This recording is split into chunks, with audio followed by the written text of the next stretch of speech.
Yo guys, what up, Viper here, and today I want to give you guys like a, I don't know, pretty little rundown on what to look out for when trying to make teams for the overworld, when trying to beat other Alluvials in encounters, and just what is the most important thing to look at in the game at the moment, in my opinion. So let's just get right into it. Okay, first let's dive a little bit into arena knowledge and into recent patches for just arena balance and stats and so on.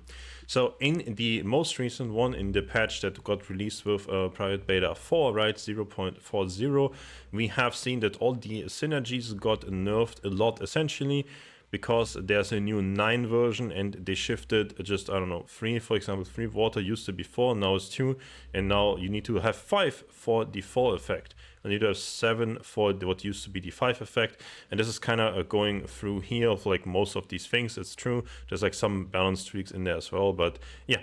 Essentially, the impact on having affinities active, having higher thresholds of affinities active and classes is just less impactful.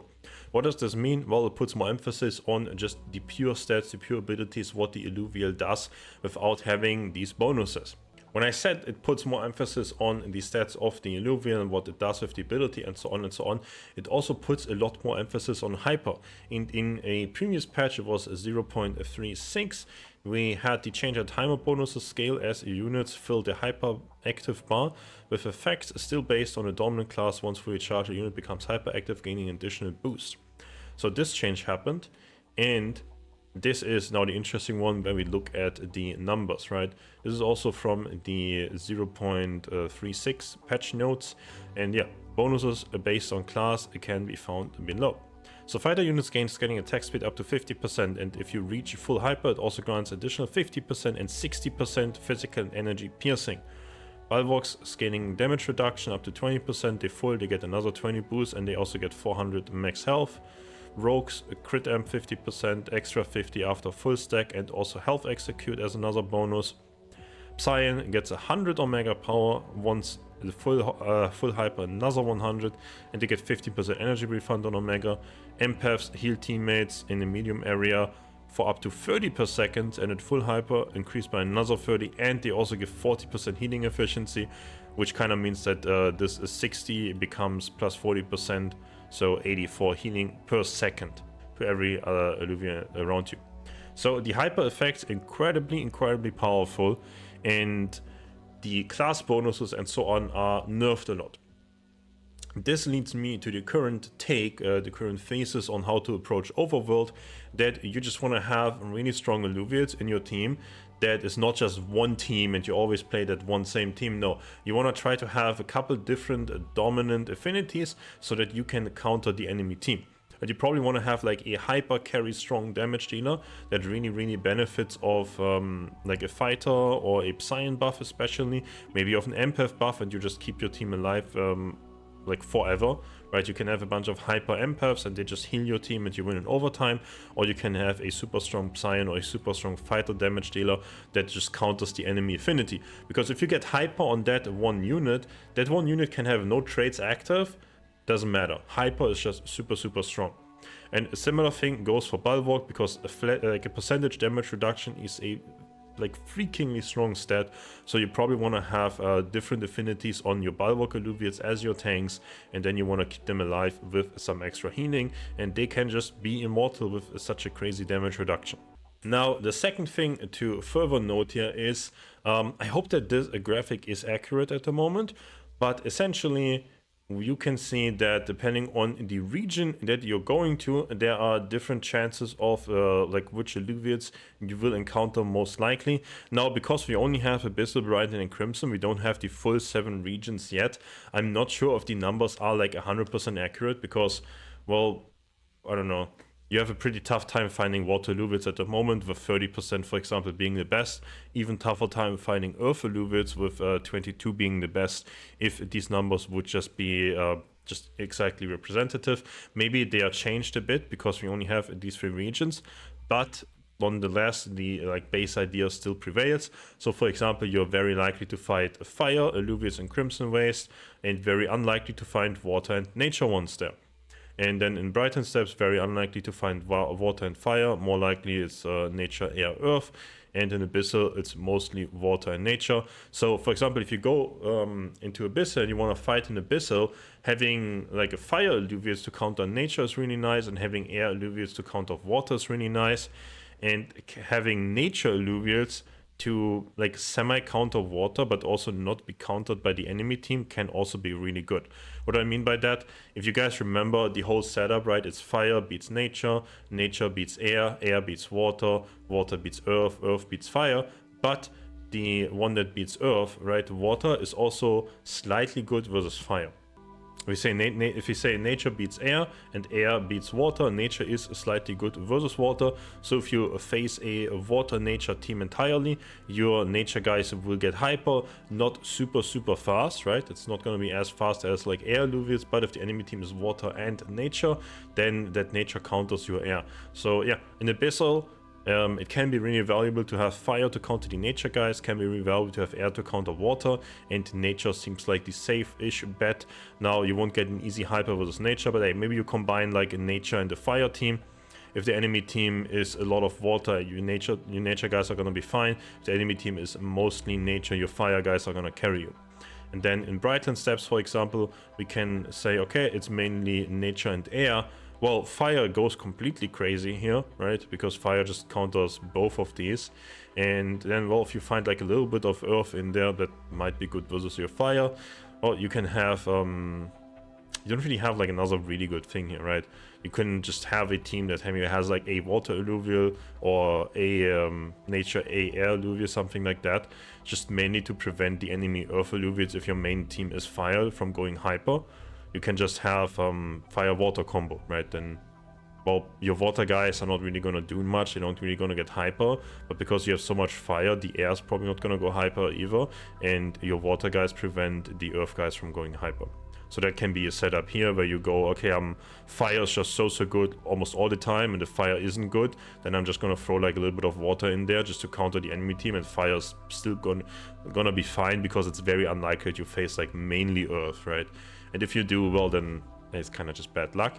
Or your water guys might carry you unless it's like an earth plus air combination, but that is really unlikely because it's mainly gonna be nature.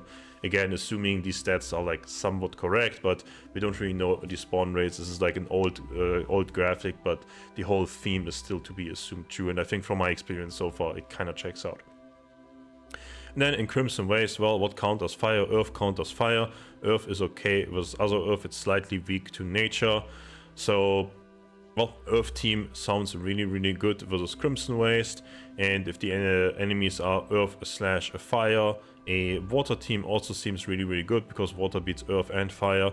And then you're gonna have the same situation with like, but water is not that good versus air, for example. Well, just throw like a nature alluvial in there, 1 or 2. Like, yes, the nature guy is gonna not be good versus earth and fire, but you have a lot of water, and if you have a lot of water, you counter these anyways. If they happen to have a lot of air, then you can just couple nature plus water combo, and you still counter most of the entire enemy team with this. So that's kind of the affinity idea for the different regions there. Now, if we jump into the game, another really interesting thing in alluvial combat is consumables and encounter mods. Now, the encounter mods is just the enemy team in the stages. It just gets a lot of buffs, right? So in stage 1, they get a few buffs and they're not incredibly powerful. Stage 2, more buffs, more powerful. Stage 3, crazy amount of buffs and crazy powerful. Now, what is your way of countering that? Consumables. Consumables are essentially just items that you can give your alluvials. You can give one to each alluvial, and the consumables are what you get after shooting at plants next to the essences which you need for crafting a lot of items. You can filter consumables by tiers here, right? So you click the I button, you go to equipment, you go to consumables, go to filter, and you can check this here. So for example, a tier 0, I think a basket fruit is like my preferred one for my bulwark tanks. Unless I have a lot of healing, then the throwable for extra resistance is nice. But yeah, basket fruit, for example, heals a percentage of maximum health per second in the next combat. The tier 0 one is 2, tier 1 is 3%, and this goes up. Well, tier 5 I don't even have one, tier 4 I don't either. Tier 3, highest one so far that I've seen in the game, so they seem to go from 0 to 3 at the moment, is heal 5% of maximum health per second in the next combat. That's, yeah, just a really, really good thing for a high damage resistance Bulwark, high damage resistance tank. Now we figured out that Bulwarks get a crazy damage resistance, damage reduction percentage number if they go hyper. So if you have a Bulwark that goes hyper, gets this crazy damage reduction and has a continuously heal from this, it is probably just going to be immortal, just gonna heal versus whatever is thrown at them. And then this is the other tank one. It gives max health and physical and energy resistance for the next combat. If you play a empath team, right, we figured out empaths, if they go hyper, they do a lot of healing. Well, and empaths usually by themselves have healing oriented abilities. So giving more max health and more physical and energy resistance to your tank just works really, really well if you have a more empath and healing focused team. If you don't have a healing support for your tank, then the max health healing in the item here is really, really strong. Then looking at how you deal damage, I think there are essentially 4 options. Now I think this is a tricky one, the Thorns one, because the enemy encounter mods will make the Alluvials deal crazy amounts of damage. So to have a Alluvial tank with Thorns, it needs a lot of support. Probably you want a hyper Bulwark plus empaths with a lot of healing behind them. And then this can be your damage win condition, just beating the encounter by them. The enemies just hitting your tanks have Thorns, and your tanks get super, super healed. Then this is like a similar win condition, just a lot of pure damage per second to enemies in the medium area during the next combat, but this doesn't have to be on your tank. You can put like a defensive one on your tank, and you can put this on a melee damage dealer, or just a melee supportive, melee empath, Alluvial even, and then they can be the damage source after you go and turtle with the defensive ones and maybe a defensively oriented team. Now, if you don't want to play a defensively oriented team, you have the Gumbo drops and the Jellyfruit tendrils. Gumbo drops attack damage and attack speed for the next combat, 80 damage, 60 attack speed on the tier 3 version. Crazy, crazy strong. That is a insane damage buff, honestly. And if you have an Illuvium that uses those stats really, really well, nice, right? So especially fighter Alluvials, for example, they get a lot of attack speed from their hyper, and fighter Alluvials get a lot of resistance piercing from their hyper. So that, in addition to more attack damage rather than more attack speed, the extra attack speed still nice, a lot of diminishing return though, but the extra attack damage crazy, crazy strong with a fighter attack speed buff that's already in play. And the Jellyfruits, they are the Psion or Mega Power based damage consumable. It gives you Omega Power and it gives you Energy Regen for the next combat, 6 Energy Regen.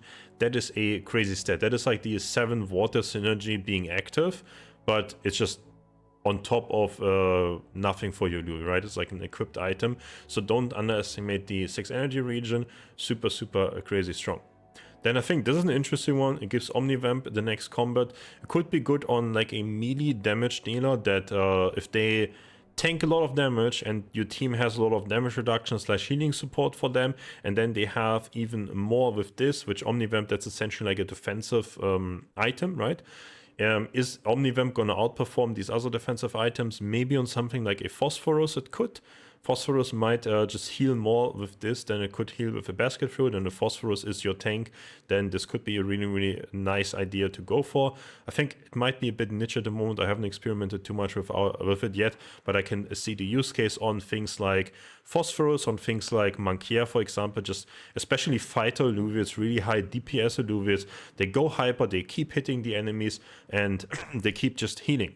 Then the ring nuts, just covering these here, right? They store Alluvial integrity. So if you want to check our Alluvial teams, you see these blue bars here. If you Alluvials fight and they die in combat, that blue bar is going to go down. And if it's gone, then well, the Alluvials won't have as much power in the next fights. And with the ring nuts, you can restore that power in case you just didn't know what they do. And well, we all know that we need to level our Alluvials, especially to fuse them. So the flint caps, they give your Alluvials more XP. Especially nice if you just have a really strong team and you just want a Alluvial to just put in there and just level it up. Then yeah, you can just give 100% more XP for next combat. But then again, this is one tier 3 item. It's not that easy to farm them. Takes a while, right? And takes a lot of crypto. Now, for what is experience relevant, I don't know if you guys knew this, but you can go to this thing here, and here you can fuse Alluvials. So I could, for example, check, oh, can I make a Ryleo? I have 4 of these, but they don't reach the experience threshold. So nope, I need to level them up. I think it's like around level 20 or so that they need to reach to meet this experience required. Maybe that's old news. Maybe that actually changed. I've just been capturing stuff and farming and mining. I actually haven't cared too much about fusing them because, I don't know, I've been lucky in getting something like a phosphorus, so that's been nice on my end. But yeah, I think this kind of concludes my basic tips on like what you want to prioritize with overworld farming and team building and so on, on the combat side of things, basically, because just try to counter the enemy's hyper and then you're gonna be doing well. And I think that is the best overall tip that's gonna improve your own gameplay by tremendous amounts, because if you just figure out how to counter the hyper of the enemy team, well, you're gonna win every fight. That is a really main thing. If you just copy a team that somebody tells you to go use, and that team might be really good in Crimson Waste because it's a lot of Earth Alluvials, it maybe is really bad in Abyssal Basin because you're gonna fight a lot of Water Alluvials there. So yeah, I hope you guys get those fundamental ideas on team building, how to approach the overworld. In the current patch, it really does seem that focusing on hyper and focusing on just having strong Alluvials that just do strong abilities and things for your team matters more than activating like a class or an affinity. Because hyper gives you way more stats than any of those other things can do, and just having units that synergize well with each other, that do good things for each other, is again, especially due to hyper, and having your hyper active far more powerful than activating affinities or classes at times. Hope you guys enjoyed the video, and I hope I could help you guys with your overworld setups. See you guys in the next one.